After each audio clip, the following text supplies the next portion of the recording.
पाप से है तारती, श्री भागवत भगवान की है आरती, पापियों को पाप से है तारती, श्री भागवत भगवान की है आरती, पापियों को पाप से है तारती, श्री भागवत भगवान की है आरती, पापियों को से है तारती। ये अमर ग्रंथ ये मुक्ति पंथ ये पंचम वेद निराला, तुझो जगाने वाला।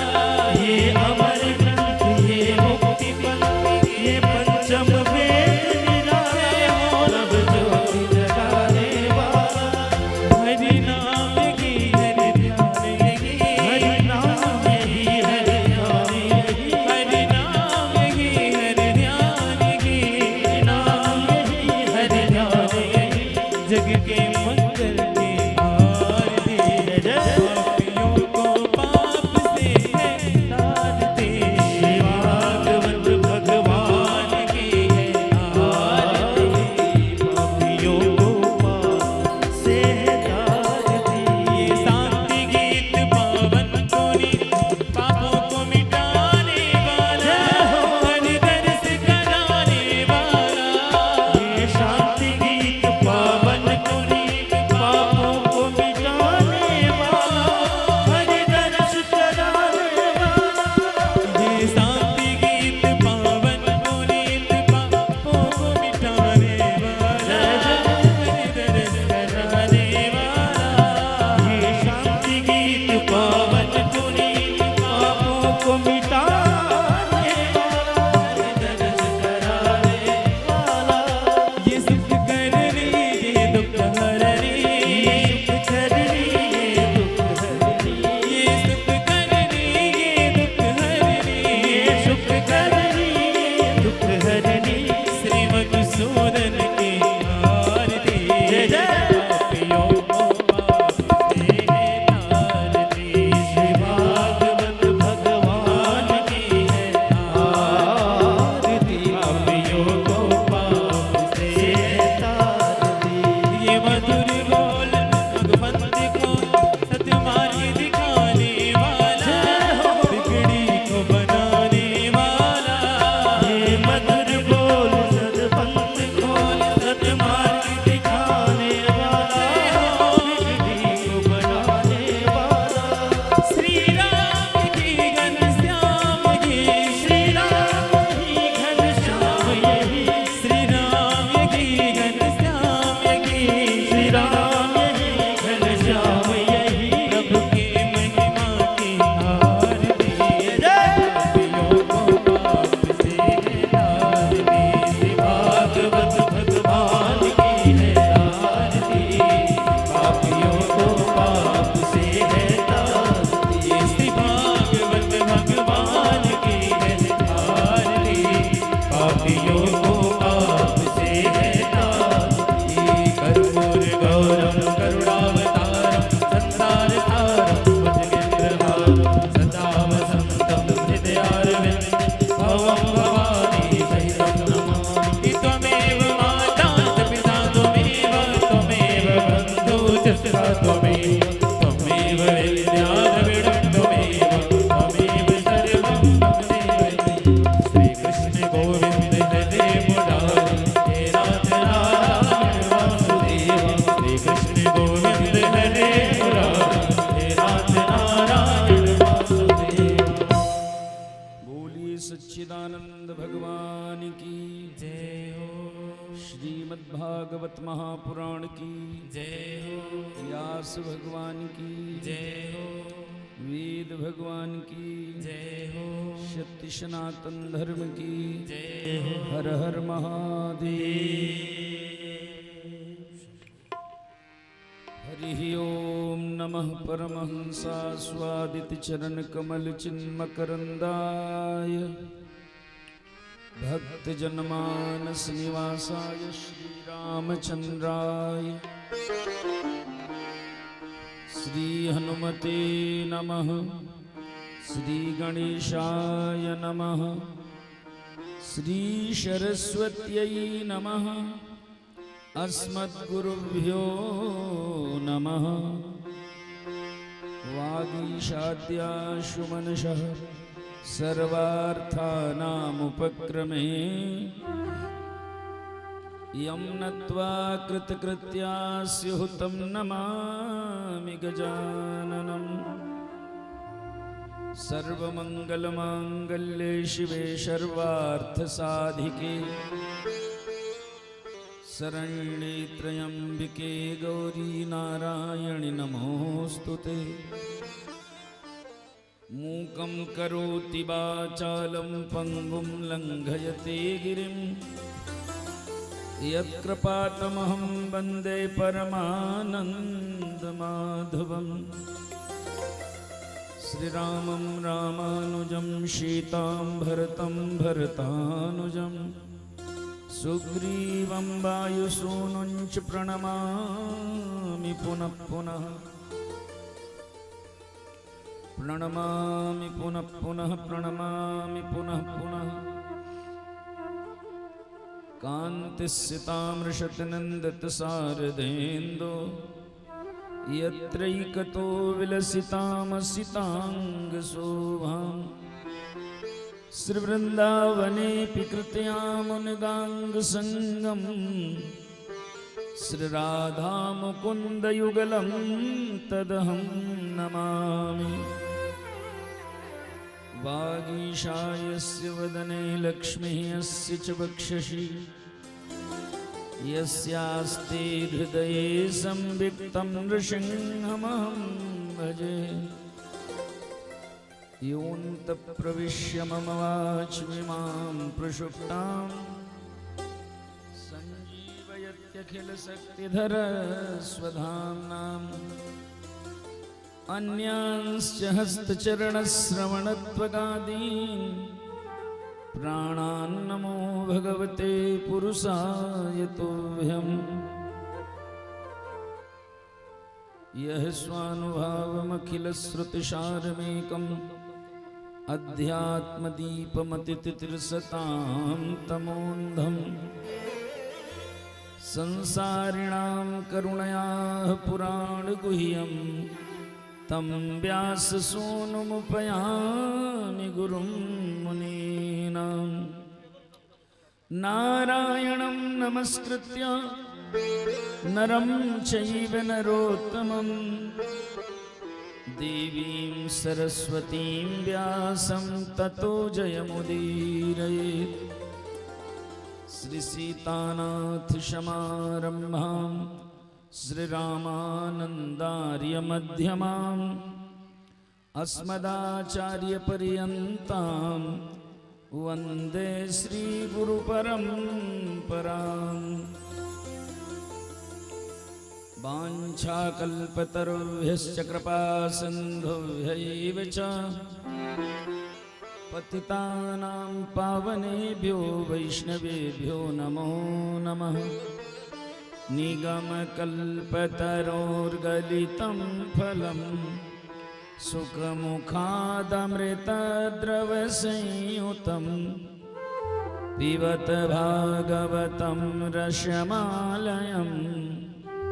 मुहुरहो रसिका भुवि भावुका। जय जय श्री राधा रमण जय जय नवल किशोर। जय गोपी चित चोर प्रभु जय जय माखन चोर। जासु नाम भवभीषज हरन घोर त्रैशूल। शो कृपालु मोहितों पर सदा रहो अनुकूल। यह कलिकाल मलायतन मन करि देख विचारी।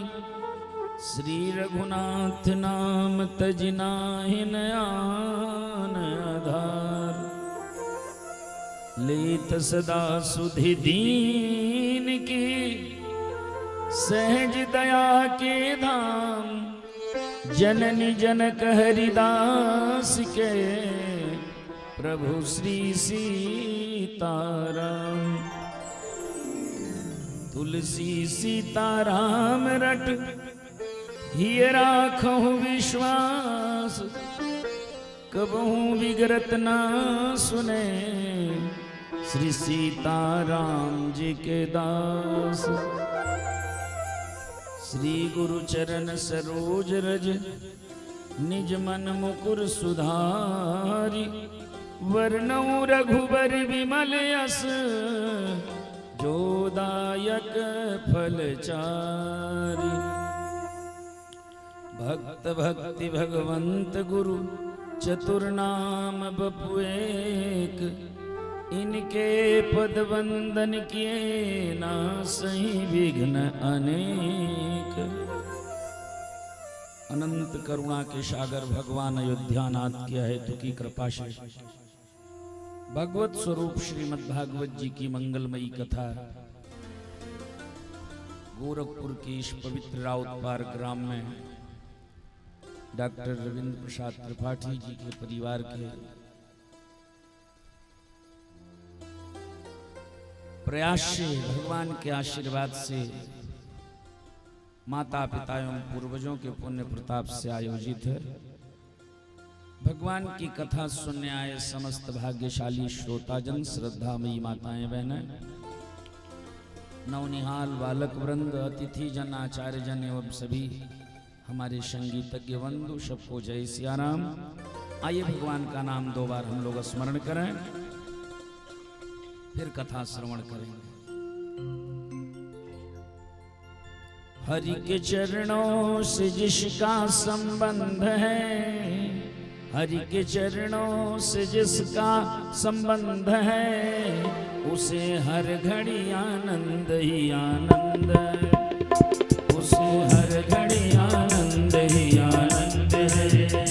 हरि के चरणों से, हरि के चरणों से जिसका संबंध है, हरि के चरणों से जिसका संबंध है, उसे हर घड़ी आनंद ही आनंद है, उसे हर घड़ी आनंद ही आनंद है।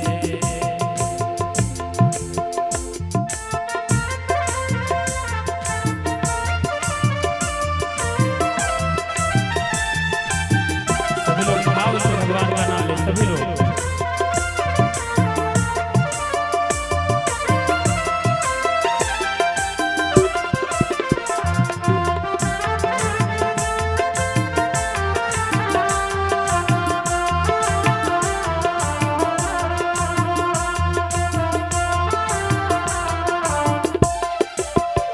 मोह ममता से करके किनारा, मोह ममता से करके किनारा, लिया हरि के शरण का सहारा, लिया हरि के शरण का सहारा।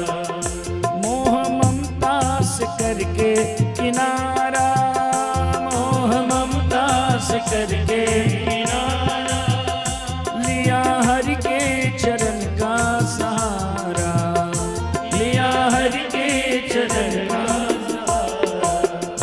हरि की मर्जी में, प्रभु की मर्जी में जो रजामंद है, प्रभु की मर्जी में जो रजामंद है, उसे हर घड़ी आनंद ही आनंद है, उसे हर घड़ी आनंद ही आनंद है।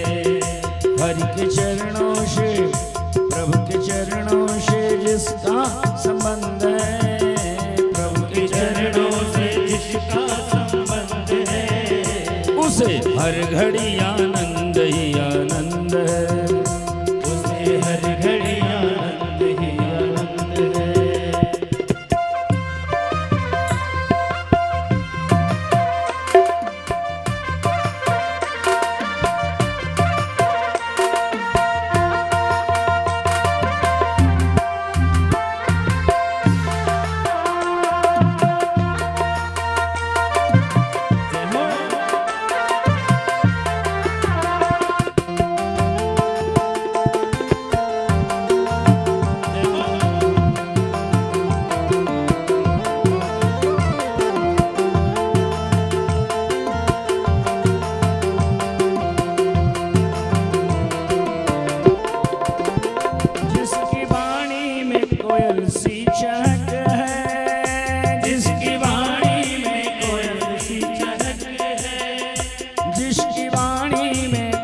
सी चहक है, जिसकी वाणी में कोयल सी चहक है, जिसकी करनी में फूलों की महक है, जिसकी करनी में फूलों की महक है, जिसकी करनी में फूलों सी महक है, जिसकी करनी में फूलों सी महक है। प्रेम नरमी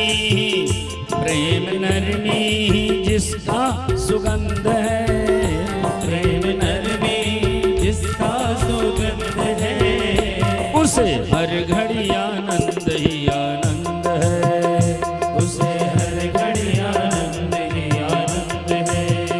प्रभु के चरणों से, हरि के चरणों से जिसका संबंध है, हरि के चरणों से जिसका संबंध है, उसे हर घड़ी आनंद ही आनंद है, उसे हर घड़ी आनंद ही आनंद है।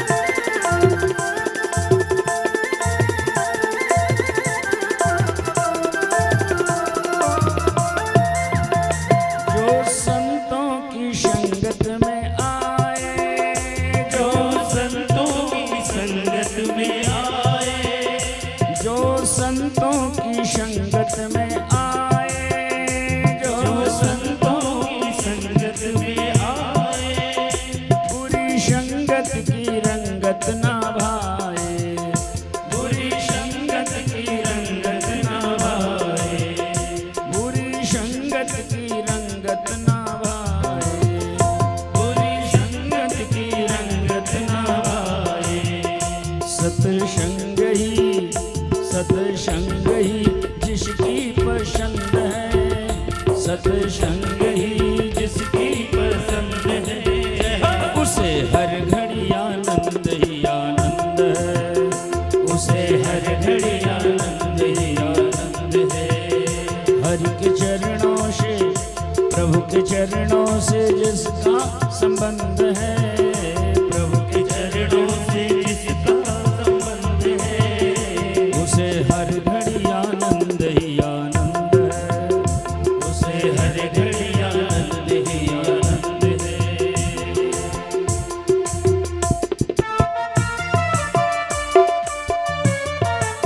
राधे सभी लोग आनंद पूर्वक भगवान का नाम लेते रहिए। सभी लोग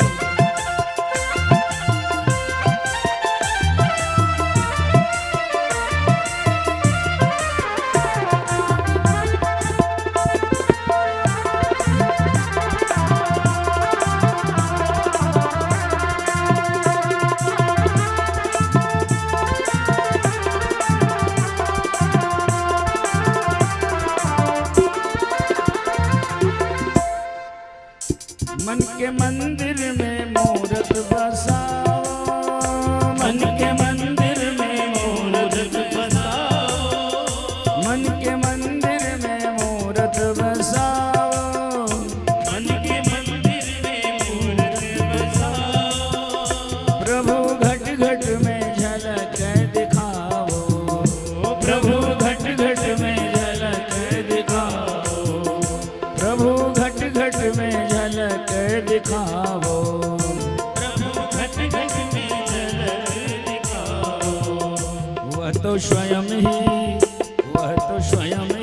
सच्चिदानंद है, वह तो स्वयं ही सच्चिदानंद है, उसे हर घड़ी आनंद ही आनंद है, उसे हर घड़ी आनंद ही आनंद है।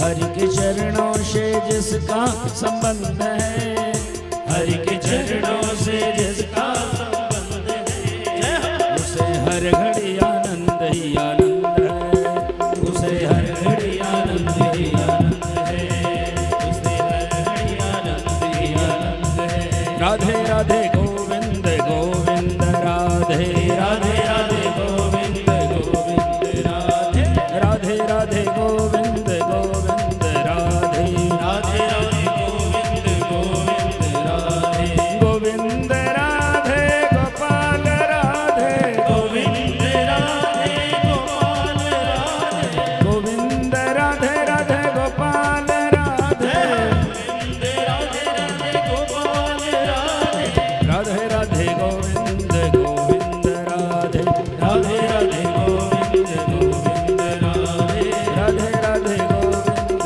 गोविंद राधे राधे राधे गोविंद गोविंद राधे राधे राधे गोविंद गोविंद राधे। बोलिए राधा गोविंद भगवान की जय, अयोध्यानाथ की श्री हनुमान जी महाराज की जय, गौरी शंकर भगवान की जय, व्यास भगवान की जय, श्री सुखदेव भगवान की जय, समस्त पूर्वाचार्यों की जय। हर हर महादेव।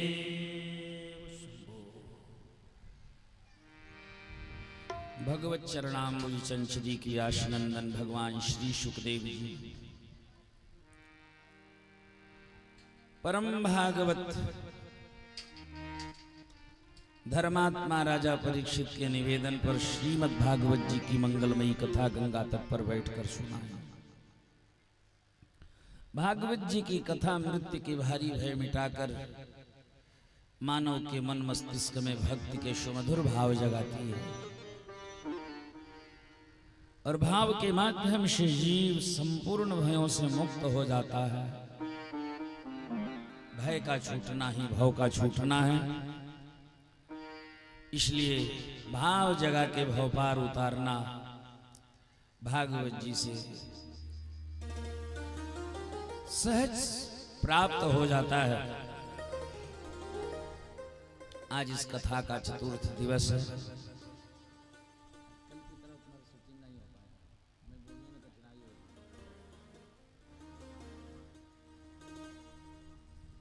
कल आप सभी कथा सुन रहे थे। राजा परीक्षित सब कुछ छोड़ छाड़ के गंगा मैया के पावन तट पर आई हैं और सुखदेव जी उन्हें भय मिटाने के संबंध में भगवान के दिव्य अनंत व्यापक रूप का वर्णन सुना रहे हैं कि राजन हर जगह भगवान है और उनका चिंतन करोगे तो सारे भयों से मुक्त हो जाओ। भगवान ही है जो हर प्रकार के भय मिटा सकते हैं।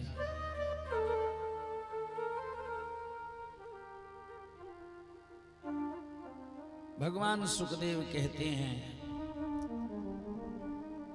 कि सृष्टि के आरंभ में जब संसार में कहीं कुछ नहीं था,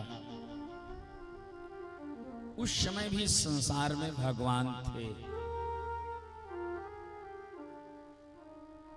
अपार जल राशि में सारा जगत डूबा था।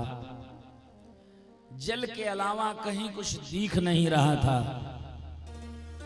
पर उस अपार जल राशि के मध्य भगवान नारायण श्रीहरि शेष शैया पर विश्राम कर रहे थे। भगवती महालक्ष्मी नारायण के चरण सेवा कर रही थी। भगवान के मन में इच्छा हुई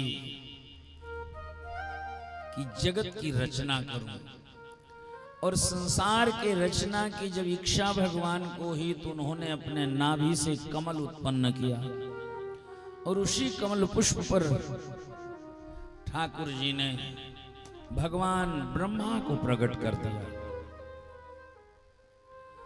ब्रह्मा जी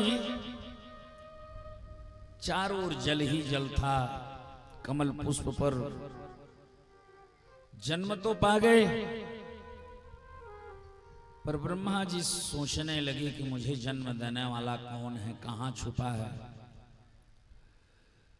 उन्हें लगता था कि मेरे पीठ के पीछे कोई छुपा हुआ है।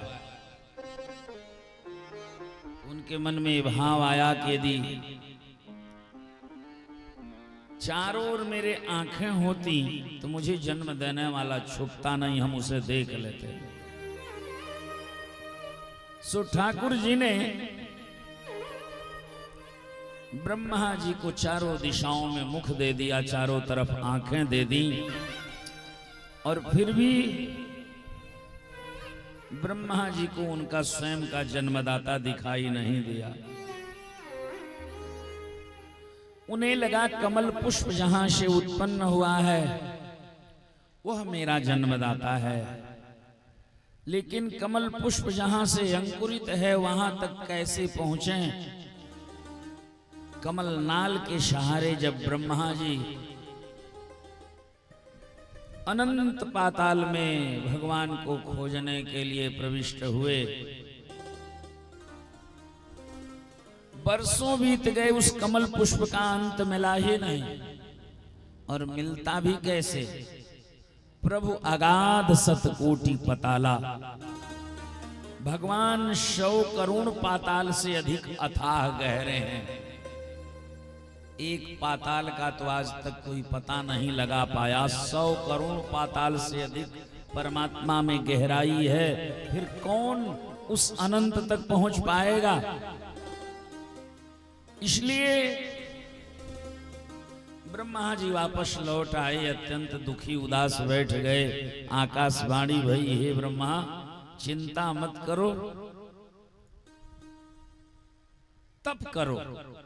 ब्रह्मा जी उसी कमल पुष्प पर बैठ के तप करने लगे, और तप प्रभाव से भगवान श्री हरि ब्रह्मा के सामने प्रकट हो गए। भगवान ने कहा, ब्रह्मा जी आपको मैंने बनाया है और मैं आपको संसार में सृष्टिकर्ता नियुक्त कर रहा हूं। आज से आप 84 लाख प्रकार के जीवों की सृष्टि करना।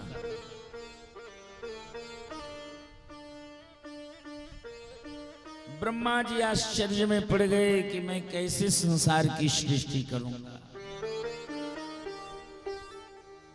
भगवान ने कहा, शक्ति मैं दूंगा, सामग्री भी मैं दूंगा,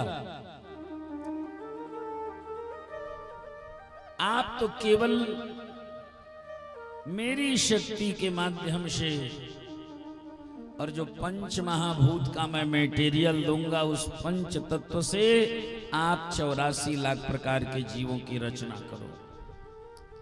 हे ब्रह्मा जी, जब आप कोई आकृति बना दोगे, कोई रूप तैयार कर लोगे, तो उसके अंदर चेतना भी मेरे द्वारा प्रविष्ट होगी। उसके अंदर चैतन्यता तब आएगी जब ठाकुर जी कृपा करेंगे। सबके मूल में भगवान स्वयं प्रविष्ट होंगे। ठाकुर की अद्भुत लीला है। ब्रह्मा जी से भगवान ने कहा, ब्रह्मा जी कभी जीवन में घमंड मत करना, क्योंकि अहमेव समेवाग्रे नान्यद यद शत शत परम अपश्चादहं यदेतच्च यो वसिष्येत सोऽस्म्यहम्। बड़ा महत्वपूर्ण लाइन है, बड़े ध्यान से सुनना तो समझ में आएगा। भगवान कहते, अग्रे अहम, जब कुछ नहीं था तो सबसे पहले उस समय भी मैं था। अग्रे अहम, इस संसार में सत असत कुछ नहीं था। हे ब्रह्मा जी, जब इतना बड़ा संसार तैयार हो जाएगा, अनंत कोटि जीव इस सारे जगत में निवास करने लगेंगे, फिर एक दिन ऐसा समय आएगा कि संपूर्ण सृष्टि का महाप्रलय हो जाएगा। और जब महाप्रलय में सारा संसार नष्ट हो जाएगा तो भगवान कहते, पश्चात अहम, तो बाद में भी मैं बचा रहूंगा। कुछ भी नहीं था तब भी भगवान थे, और कुछ भी नहीं बचेगा तब भी भगवान रहेंगे। यही सत्य की सत्ता है, वो कभी विनष्ट नहीं होती। देखो, सोने से आभूषण बनता है। एक सोनार सोने की ईंट लेके बैठा है, उसे अलग अलग आभूषणों का आर्डर है, तो उस ईंट को टुकड़े टुकड़े में काट डाला। किसी टुकड़े की अंगूठी बना दी, किसी टुकड़े से उसने मंगलसूत्र बना दिया, किसी टुकड़े से हार बना दिया, किसी से कंगन बना दिया, अनेकों प्रकार की आकृति दे दी उसी सोने से। जब कोई आकृति नहीं बनी थी तो उसका केवल एक का नाम था कि ये सोना है, सोना है। लेकिन जब अलग अलग डिजाइन, अलग अलग आकृति ले लिया वही सोना, तब हम कहते हैं कि अंगूठी है, मंगलसूत्र है, हार है, कंगन है, बहुत सारे नाम हो गए उसके। अच्छा, पहनते पहनते वही आभूषण जब घिस पिट जाते हैं, टूट जाते हैं, कट जाते हैं, नहीं पहनने लायक रह जाता है, तो एक बार फिर वह टूटा फूटा आभूषण सोनार के दुकान पर पहुंच जाता है। तो उस समय सोनार 150 आभूषणों को इकट्ठा करके गला देता है, और गला के फिर एक ईंट बना के धर लेता है। तो फिर बाद में उसका नाम क्या बचा? फिर उसका एक नाम बचा कि ये सोना है। कुछ बनने के पहले भी उसका नाम मात्र सुवर्ण था, और बाद में फिर इकट्ठा होके गल के एक जगह केंद्रित हो गया, तो नाम फिर उसका सुवर्ण हो गया। कहने का मतलब, ईश्वर की सत्ता सदैव विद्यमान रहती है। किसी भी काल में, किसी परिस्थिति में परमात्मा की सत्ता समाप्त नहीं होती है। भगवान नित्य है, शाश्वत है, अविनाशी है, अजन्मा है।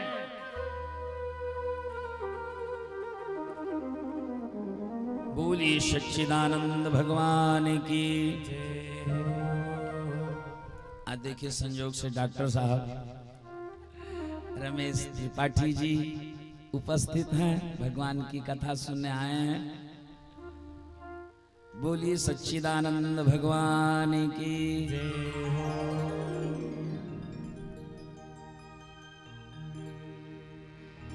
कहने का भाव, ईश्वर की सत्ता भूत भविष्य वर्तमान तीनों काल में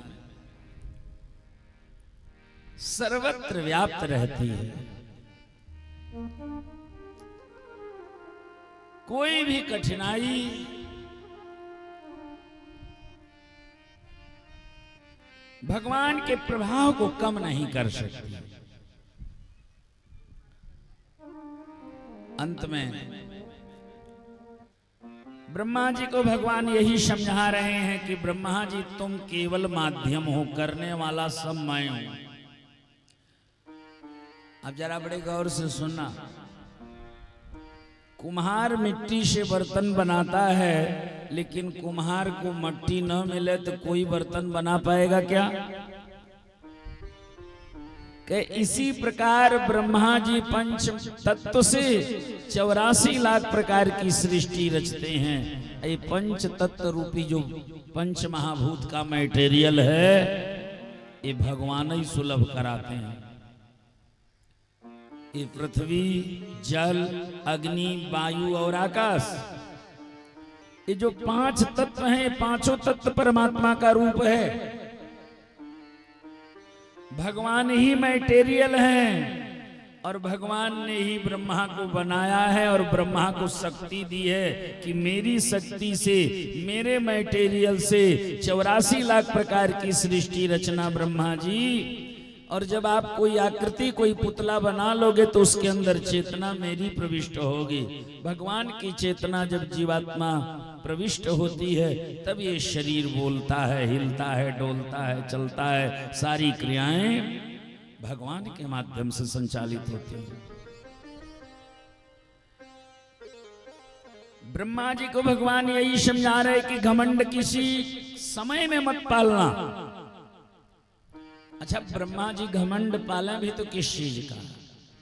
उनको भी बनाने वाले भगवान, उनको शक्ति भी देने वाले भगवान, उनको मटेरियल भी देने वाले भगवान, और बनी हुई आकृति में चेतना प्रविष्ट परमात्मा करते हैं। जब सब कुछ ब्रह्मा जी के पास उधार का है, फिर ब्रह्मा जी को घमंड किस चीज का करना होगा? ये नियम सब पर लागू होता है। ये मनुष्य भी बड़ा अजीब है, एक काम सफल हो जाए तो कहता मैंने किया, मैंने किया, और एक काम बिगड़ जाए ना तो लोग कहते भगवान बिगाड़ दिया। बिगड़ गया तो भगवान बिगाड़े, बन गया तो हम बनाए। ये बड़ा अजीब है। यदि बिगड़ने का दोषारोपण भगवान पर डाल रहे हो तो बनने वाला भी तो वही है। भगवान इस जगत के निमित्तोपादान कारण हैं, स्वयं बनने वाले हैं, स्वयं बनाने वाले हैं। मकड़ी जब जाल बनाती है ना तो मार्केट से खरीद के नहीं ले आती जाल, अपने ही शरीर से जाल भी निकालती और स्वयं बनाती भी। वो बनने वाली भी है, बनाने वाली भी है। ऐसे ही संसार में जहां तक जो कुछ दिख रहा है सब कुछ भगवान का रूप है। ये पेड़ पौधे भी हरे भरे दिख रहे हैं तो इसके अंदर परमात्मा विद्यमान है। भगवान से विलग कुछ नहीं है। इस संसार की गतिविधियों पर नहीं अधिकार किसी का है। इस संसार की गतिविधियों पर नहीं अधिकार किसी का है। जिसको हम परमात्मा कहते यह सब खेल उसी का है। जिसको हम परमात्मा कहते यह सब खेल उसी का है। इस संसार की गतिविधियों पर नहीं अधिकार किसी का है। इस संसार की गतिविधियों पे नहीं अधिकार किसी का है। जिसको हम परमात्मा कहते यह सब खेल उसी का है। जिसको हम परमात्मा कहते यह सब खेल उसी का है। राम सिया राम जय जय राम। राम सिया राम जय जय राम। राम सिया राम जय जय राम। वो भगवान जीवात्मा को एक क्षण भी नहीं छोड़ते हैं। बड़े ध्यान से सुनना, क्षण भर को भी नहीं छोड़ता। क्षण भर को भी नहीं छोड़ता। सदा हमारे साथ में है, सदा हमारे साथ में है, सदा हमारे साथ में है। काया की श्वासा डोरी का तार उसी के हाथ में है। तार उसी के हाथ में है, तार उसी के हाथ में है। हंसना रोना जीना मरना सब उनकी मर्जी का है। हंसना रोना जीना मरना सब उनकी मर्जी का है। जिसको हम परमात्मा कहते यह सब खेल उसी का है। जिसको हम परमात्मा कहते यह सब खेल उसी का है। इस संसार की गतिविधियों पर नहीं अधिकार किसी का है। इस संसार की गतिविधियों पर नहीं अधिकार किसी का है। जिसको हम परमात्मा कहते यह सब खेल उसी का है। जिसको हम परमात्मा कहते यह सब खेल उसी का है। भगवान एक क्षण के लिए भी जीव को नहीं छोड़ते हैं। कैसे? कि काया के श्वासा डोरी का तार उन्हीं के हाथ में है। इस शरीर में जो सांस की डोर चल रही है, इस सांस देने वाला भगवान है। भगवान यदि श्वास देना बंद कर दे तो ये देह बेकार हो जाएगा, मर जाएगा, निष्प्राण हो जाएगा। तो काया के श्वासा डोरी का तार उसी के हाथ में है। हंसना रोना जीना मरना सब उनकी मर्जी का है। सारी दुनिया छुप करके भगवान चला रहे हैं, उससे विलग कुछ नहीं है। निर्धन धनी धनी हो, निर्धन ज्ञानी मूढ़ मूर्ख ज्ञानी। ज्ञान मूढ़ मूर्ख ज्ञानी, ज्ञान मूढ़ मूर्ख ज्ञानी। सब कुछ कुछ अदल बदल देने में कोई नहीं उनका सानी। कोई नहीं उनका सानी, कोई नहीं उनका सानी। समझदार भी समझ सके ना ऐसा अजब तरीका है। समझदार भी समझ सके ना ऐसा अजब तरीका है। जिसको हम परमात्मा कहते यह सब खेल उसी का है। जिसको हम परमात्मा कहते हैं सब खेल उसी का है। क्या अद्भुत लीला भगवान की। ठाकुर जी किस निर्धन को धनवान बना दें और किस धनवान को कंगाल बना दें। सब कुछ अदल बदल देने में कोई नहीं उनका सानी। कब क्या से क्या हो गया कुछ पता नहीं चलता। एक कवि जी बड़े अल्प शब्दों में अपनी बात कहते थे तो कहें कि कैसे कैसे ऐसे वैसे हो गए और ऐसे तैसे कैसे कैसे हो गए। मैंने जो यहाँ वहां भटक रहा था एक एक कौड़ी को, कब वह धनवान हो गया और कब बड़े बड़े धनवान कंगाल हो गए कुछ पता ही नहीं चला। क्या रंग बिरंगी दुनिया बनाई है भगवान ने। मोर के पंख की क्या गजब पेंटिंग ठाकुर जी करते हैं। है किसी मनुष्य की पेंटिंग में वह क्षमता जो मोर के पंख जैसी पेंटिंग कर दे जिसमें कभी परिवर्तन ना हो। अद्भुत दुनिया भगवान ने बनाई है संसार में। कहीं की मिट्टी काली है तो कहीं की पीली है, कहीं की लाल है, कहीं हरे हरे जंगल हैं तो कहीं रंग बिरंगे फूल खिले हैं। अरे कभी कभी तो ठाकुर जी आसमान का ऐसा गजब पेंट करते हैं कि सतरंगी इंद्रधनुष देखो तो खुश हो जाता है मन कि भगवान ने क्या गजब की पेंटिंग कर दी। मिट्टी काली पीले हरे बन आसमान का रंग नीला, आसमान का रंग नीला, आसमान का रंग नीला। सूर्य सुनहरा चंद्रमा शीतल सब कुछ उनकी लीला, सब कुछ उनकी लीला, सब कुछ उनकी लीला। सबके अंदर स्वयं छिप गया सृजनहार सृष्टि का है। सबके अंदर स्वयं छिप गया सृजनहार सृष्टि का है। जिसको हम परमात्मा कहते यह सब खेल उसी का है। जिसको हम परमात्मा कहते यह सब खेल उसी का है। इस संसार की गतिविधियों पर नहीं अधिकार किसी का है। इस संसार की गतिविधियों पर नहीं अधिकार किसी का है। जिसको हम परमात्मा कहते यह सब खेल उसी का है। जिसको हम परमात्मा कहते यह सब खेल उसी का है। सबके अंदर स्वयं छिप गया सृजनहार सृष्टि का है। सबके अंदर स्वयं छुप करके भगवान बैठे हैं। जरा विचार करो, आंखों की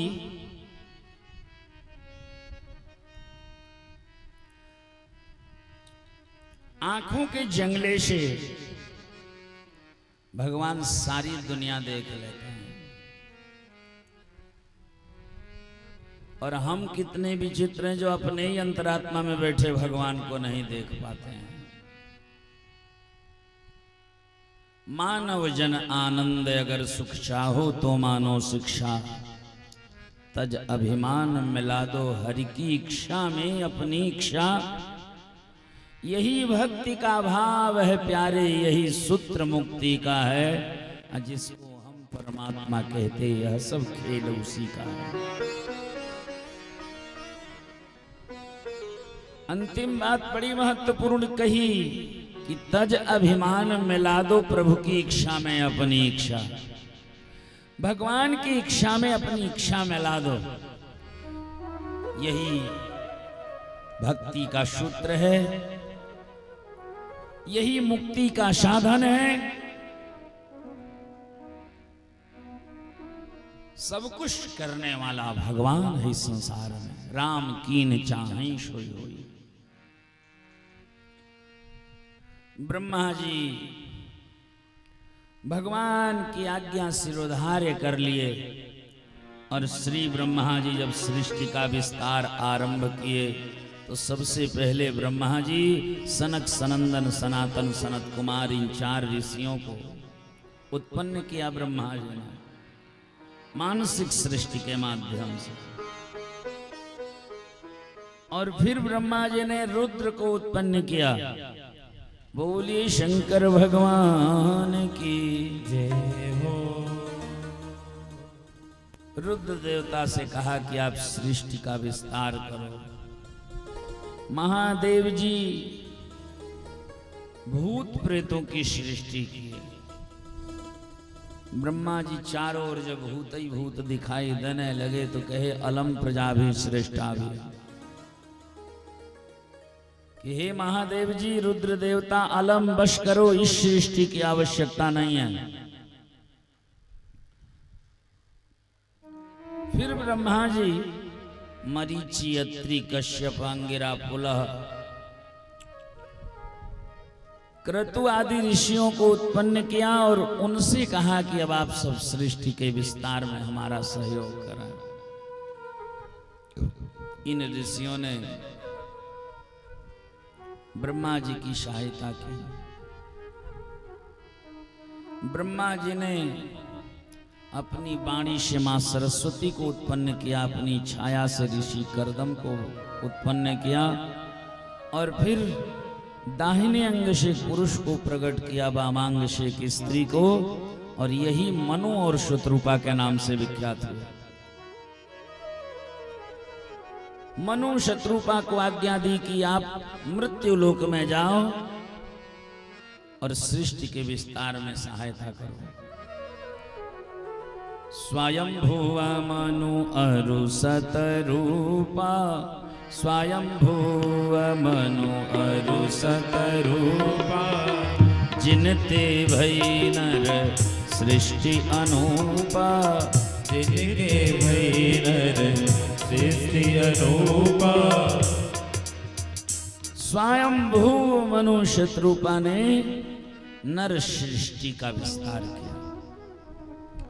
मनु शत्रुपा जी की 3 बेटी और 2 बेटे उत्पन्न हुए। इनकी बड़ी पुत्री का नाम है आकुति, दूसरी का देवहूति और तीसरी का नाम है प्रसूति। प्रियव्रत और उत्तानपाद नाम के 2 पुत्र हुए महाराज मनु के। महाराज मनु का वंश बड़ा पवित्र है। अयोध्या के शासक बने महाराज मनु। मानव सृष्टि के आरंभ में मानव सभ्यता का विस्तार अयोध्या नगरी से हुआ है। सृष्टि के आरंभ का प्रथम गांव, शहर, राजधानी जो कहो अयोध्या नगरी है। बोली अयोध्या धाम की। बड़ी पुत्री का विवाह रुचि नाम के प्रजापति से हुआ। दूसरी पुत्री का विवाह कर्दम ऋषि से हुआ और तीसरी पुत्री प्रसूति का विवाह दक्ष प्रजापति से हुआ। आकुतिम रुचये प्रादात।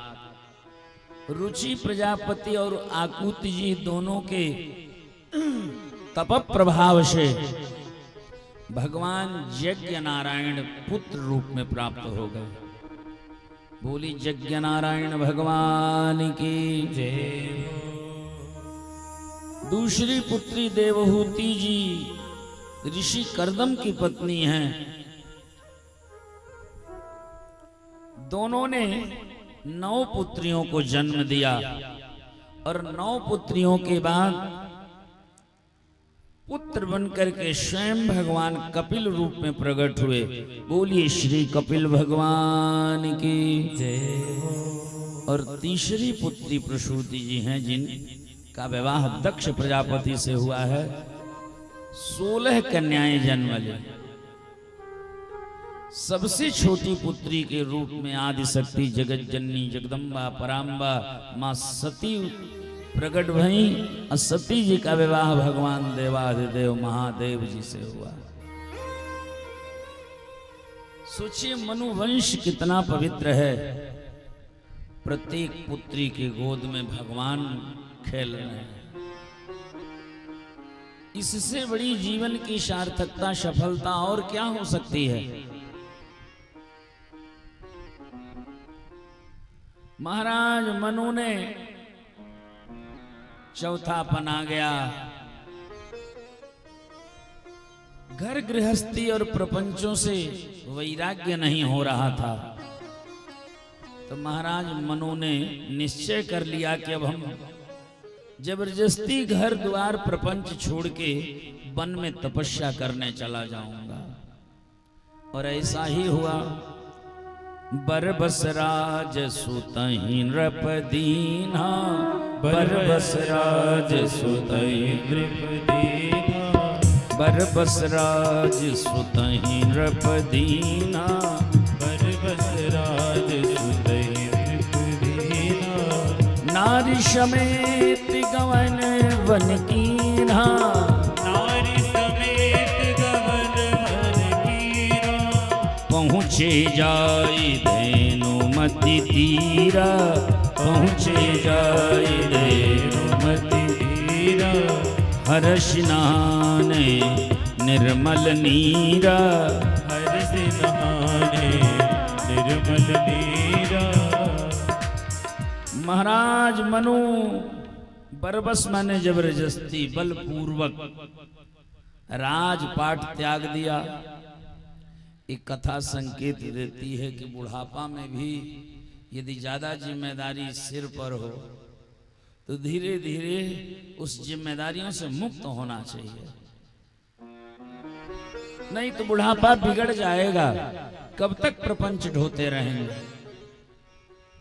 महाराज मनु को सहज वैराग्य नहीं हो रहा था, तो उन्होंने बरबस जबरदस्ती राजपाट बच्चों को दे दिया कि अब तुम चलाओ जैसे मर्जी हो। पत्नी का हाथ पकड़ा और अपनी अर्धांगिनी धर्म पत्नी देवी शत्रुपा जी को साथ लेके घर से निकल पड़े महाराज मनु। पहुंचे जाई धेनुमति तीरा, गोमती नदी के तट पर आए। नैमिषारण्य पवित्र तीर्थ है और इसी नैमिष धाम में आके गोमती में स्नान किया और बटवृक्ष के नीचे महाराज चक्रवर्ती सम्राट मनु जी और महारानी शत्रुपा जी दोनों बैठ गए। गुरु प्रदत्त मंत्र का जप करने लगे। अखंड समाधि लग गई। 23,000 वर्ष तक कठोर तप किया महाराज मनु शत्रुपा ने। शरीर अत्यंत कृश हो गया, अस्थि मात्र हो ही रहे शरीरा।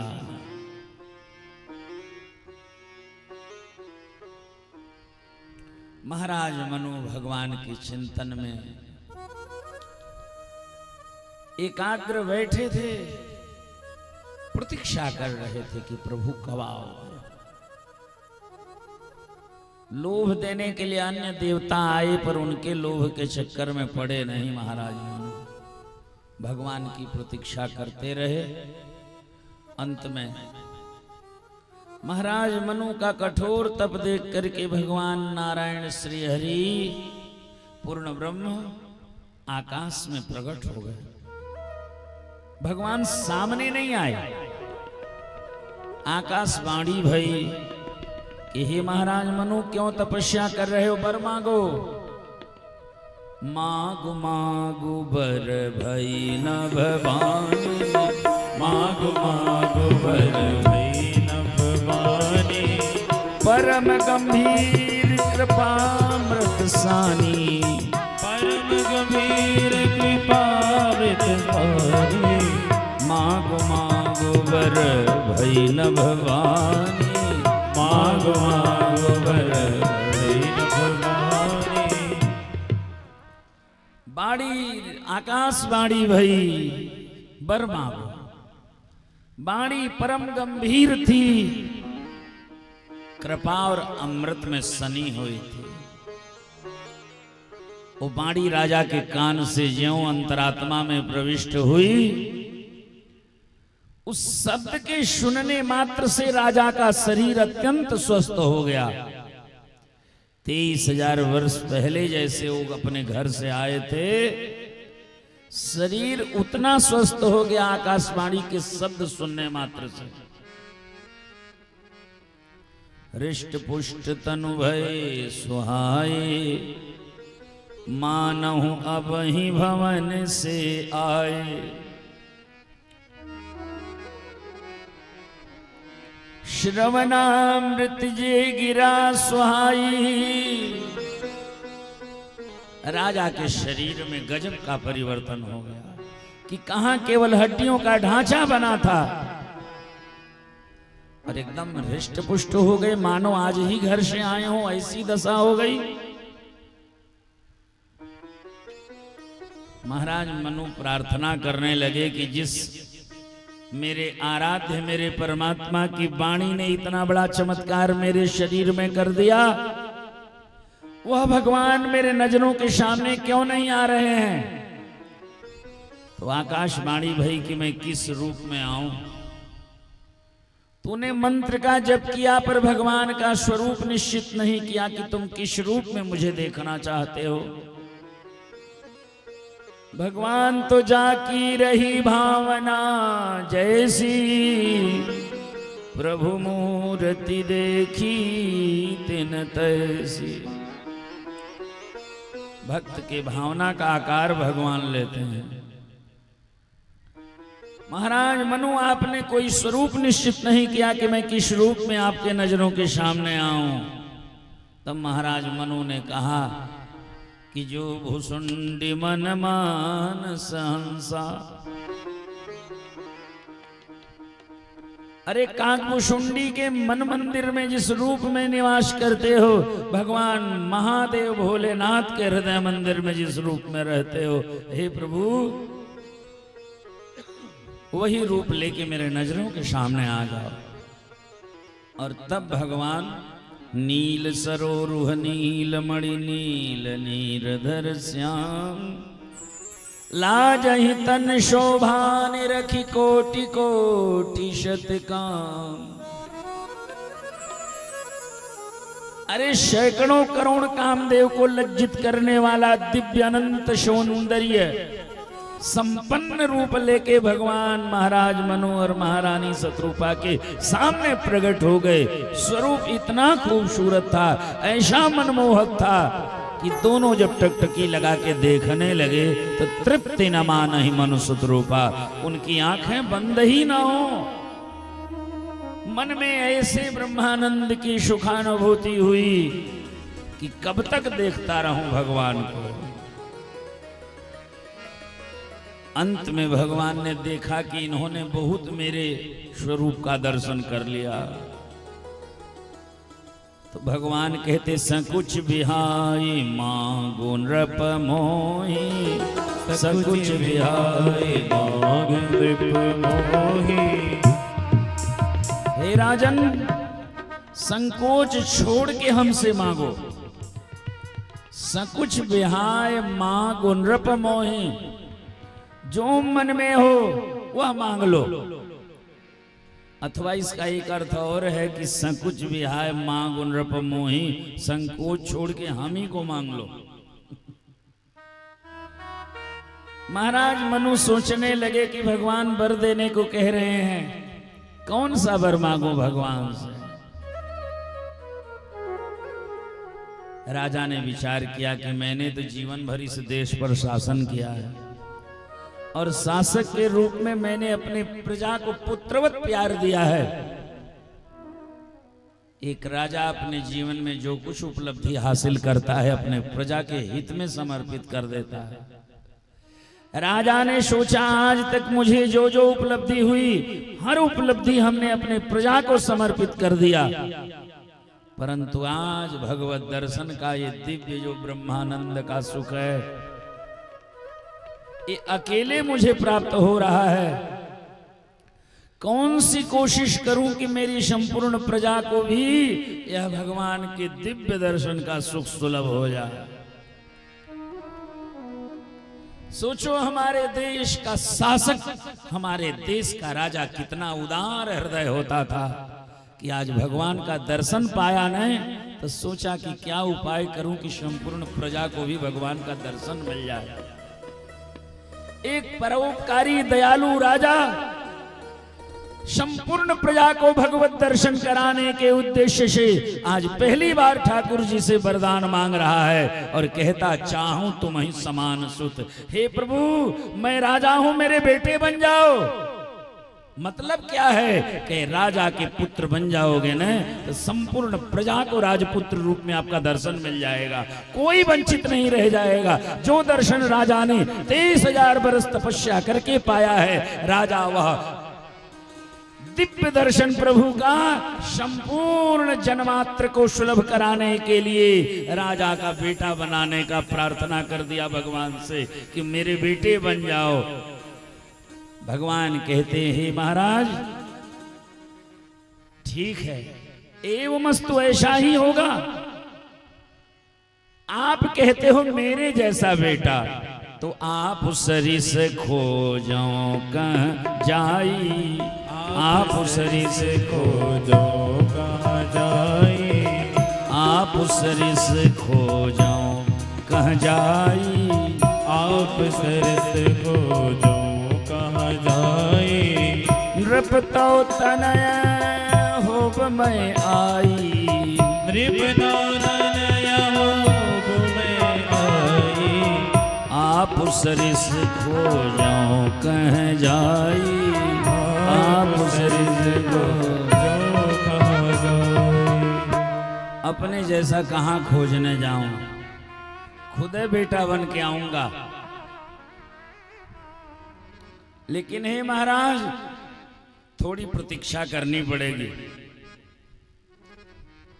अभी तो मेरी आज्ञा मान करके आप चलो स्वर्गलोक में, इंद्र की राजधानी अमरावतीपुरी में निवास करो, और कालांतर में सतयुग बीतेगा, त्रेता युग आएगा, और त्रेता युग के लास्ट चरण में हुई हो अवध भुआल, तब मैं हो तुम्हार शुत।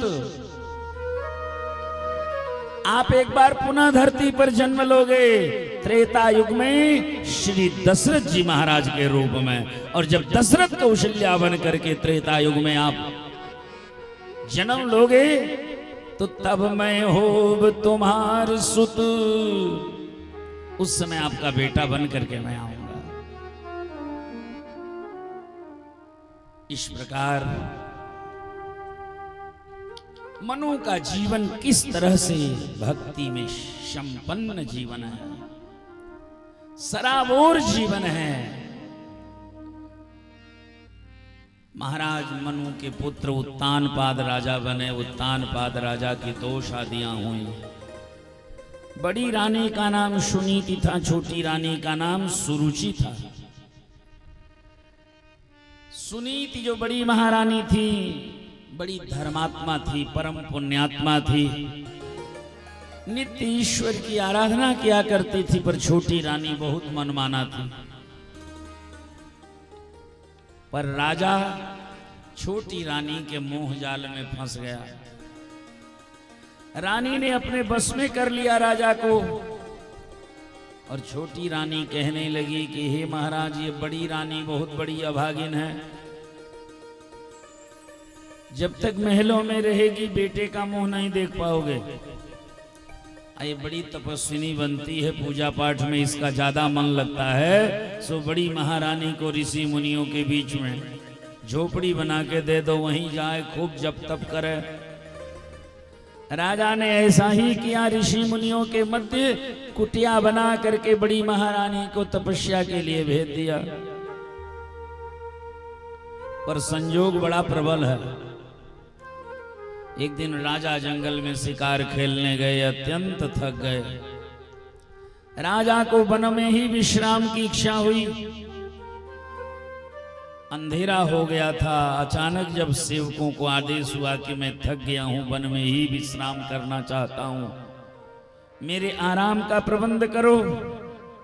राज सेवक सोचने लगे कि एकाएक राजा के लिए उचित संसाधन दे पाना बड़ा मुश्किल है।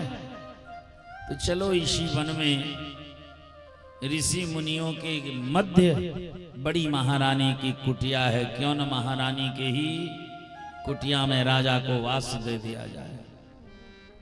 और संयोग से महाराज उत्तानपाद बड़ी रानी सुनीति के झोपड़ी में आ गए, उनके अतिथि बन गए। महारानी ने बड़ी सेवा की। कुछ दिनों तक ऋषि मुनियों के मध्य रह करके उन्होंने सत्संग किया। और कालांतर में बड़ी रानी के पेट से एक परम संस्कार संपन्न बालक का जन्म हुआ। इस बालक का नाम है ध्रुव जी महाराज। बोलिए ध्रुव जी महाराज की जय। बड़ा यशस्वी बालक इस कुल में पैदा हुआ। बच्चे को उत्तम ज्ञान देने में मां की बड़ी महत्वपूर्ण भूमिका होती है।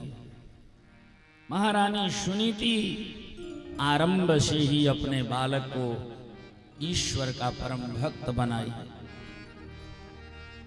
ईश्वर के प्रति अटूट आस्था अपने पुत्र के मन मस्तिष्क में जगा दी। लालन पालन होने लगा। ध्रुव जी थोड़े बड़े हो गए, 5 वर्ष की अवस्था हो गई। मित्र बालकों ने पूछा, ध्रुव जी आपके पिता कौन हैं? ध्रुव ने कहा, मैंने कभी पिता को देखा नहीं, मैं जानता ही नहीं मेरे पिता कौन है। तो ऋषि बालकों ने कहा, हमने तुम्हारे पिता को देखा है, मैं जानता हूं। तुम्हारे पिता इस देश के राजाधिराज महाराज हैं। चलो हम तुमको मिला के ले आते हैं। हर बच्चे की इच्छा होती है कि वो पिता के गोद में बैठ जाए। पिता की गोद किसी राजगद्दी से कम नहीं होती। ध्रुव जी महाराज अन्य बालकों के साथ घूमते हुए पहुंच गए राजमहल में।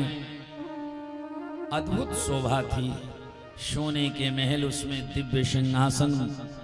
उस मणि जड़ित सिंहासन पर राजाधिराज महाराज उत्तानपाद बैठे थे। छोटी रानी के पुत्र उत्तम कुमार को खिला रहे थे। ध्रुव जी पहुंच गए पिता के करीब और सिंहासन के करीब जाके ध्रुव जी हाथ उठा के खड़े हो गए।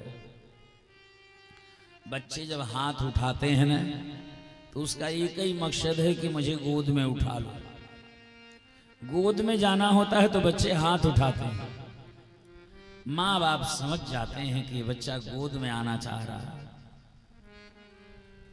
लेकिन उत्तमम नारुरुक्षन्तम ध्रुवम राजाभ्यनंदत। राजा को छोटी रानी का बड़ा डर है कि मैं यदि बड़ी रानी के बेटे को गोद में उठाऊं तो कहीं रानी बिगड़ न जाए, कहीं बुरा न मान जाए। इस डर से राजा उत्तानपाद ध्रुव को गोद में नहीं उठाए। छोटी रानी की नजर पड़ गई, मेरे सवत का बेटा आया है। एक दिन राजा की गोद में बैठ गया तो एक दिन राजगद्दी पर बैठ जाएगा। इसलिए छोटी रानी जल्दी जल्दी आती है और ध्रुव को डांटने लगती है।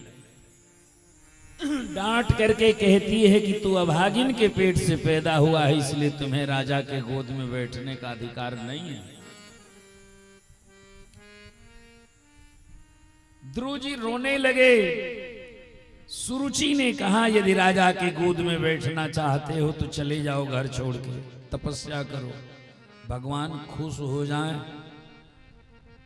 तो भगवान से वर मांगना कि मुझे छोटी रानी के पेट से पैदा कर दो। अरे इस जन्म में मर करके भगवान के वरदान से यदि अगले जन्म में तू मेरे पेट से जन्म ले ले तो तुम्हें राजा की गोद में जाएगी। अभागिन का संतान राजा की गोद में नहीं बैठता। ध्रुव जी रोते बिलखते कि मेरी मां को अभागिन कहा गया। वन में पहुंचे, पहली बार ध्रुव की माँ ने अपने बालक को रोते हुए देखा है। शीघ्र आके अपने पुत्र को गोद में उठा लेती है, आंसू पोंछती है और बड़े प्यार से पूछती है, बेटा किसी के लिए मन में अनिष्ट मत सोचना, सही सही बताओ तेरे साथ क्या हुआ है। और जब सारी घटना माता सुनीति ने सुन लिया तो हंसते हुए कहने लगी, मेरे लाल, छोटी रानी ने मुझे अभागिन कहा, केवल इतनी बात पर तुम दुखी हो? हे पुत्र, मैं सचमुच की अभागिन हूं। यदि छोटी रानी ने मुझे अभागिन कहा तो सही कहा। मैं अभागिन इसलिए हूं क्योंकि महारानी होकर के मुझे महलों में जगह नहीं मिली, मुझे जंगल भेज दिया गया। ऋषि मुनियों के मध्य झोपड़ी में अपना समय व्यतीत कर रही हूं, तो मैं तो सचमुच की अभागिन हूं। पिया जिसको माने सुहागिन वही है, गिरी जो नजर से अभागिन वही है। तो मैं तो सचमुच की अभागिन हूं। हे पुत्र, इस छोटी सी बात के लिए बुरा मानना, दुखी होना, रोना धोना ठीक नहीं तुम्हारा। हे मेरे लाल, तेरी माँ ने तपस्या करके भगवान को खुश करने की आज्ञा दी है। तपसाराध्य पुरुष तस्यैवानुग्रहेण में, कि तपस्या करके परम पुरुष भगवान को खुश करो। अब भगवान के अनुग्रह से सब कुछ प्राप्त हो जाएगा। छोटी रानी के वचन को किस प्रकार बड़ी महारानी ने सत्य सिद्ध कर दिया, क्योंकि मां सोचने लगी कि आज ही यदि मैं अपने बच्चे के दिमाग में घृणा और नफरत भरूंगा तो मेरा बच्चा आज से ही लड़ना झगड़ना, लोगों की निंदा बुराई करना सीख जाएगा। मां नहीं चाहती है उसके बच्चे के मन में घृणा और नफरत के भाव आवे। इसलिए मां ने कहा, बेटा सही सही तो कहा है छोटी रानी ने कि तपस्या करके भगवान को खुश करो, और भगवान को खुश करने की आज्ञा ये तो संत सदगुरु देते हैं। तेरे लिए तेरी छोटी मां गुरु के समान वंदनीय है, पूजनीय है। तेरे बाबा भगवान को पाने के लिए नैमिषारण्य में 23,000 वर्ष तप किए थे, तो तुम्हें अपने बाबा के अनुभव का लाभ उठा करके जो काम उन्हें बुढ़ापा में हासिल हुआ, वो सफलता तुम बचपन में ही हासिल कर लो। तुम पिता के गोद के लिए तरस रहे हो, तुम्हें जगत पिता भगवान की गोद मिलेगी। कह के माँ ने तुरंत माथे पर तिलक कर दिया और बालक को विदा कर दी। जब तक भगवान मिले ना लौट के मत आना। और बालक निकल पड़ा। बीच में राजा के मंत्रियों ने रोकने की कोशिश की कि लौट चलो, महाराज बुला रहे हैं, तुम्हें राजा बना देंगे। ध्रुव को बड़ी हंसी आई कि जो राजा अभी तक गोद में नहीं बैठा है वो मुझे राजा बनाने लग गए।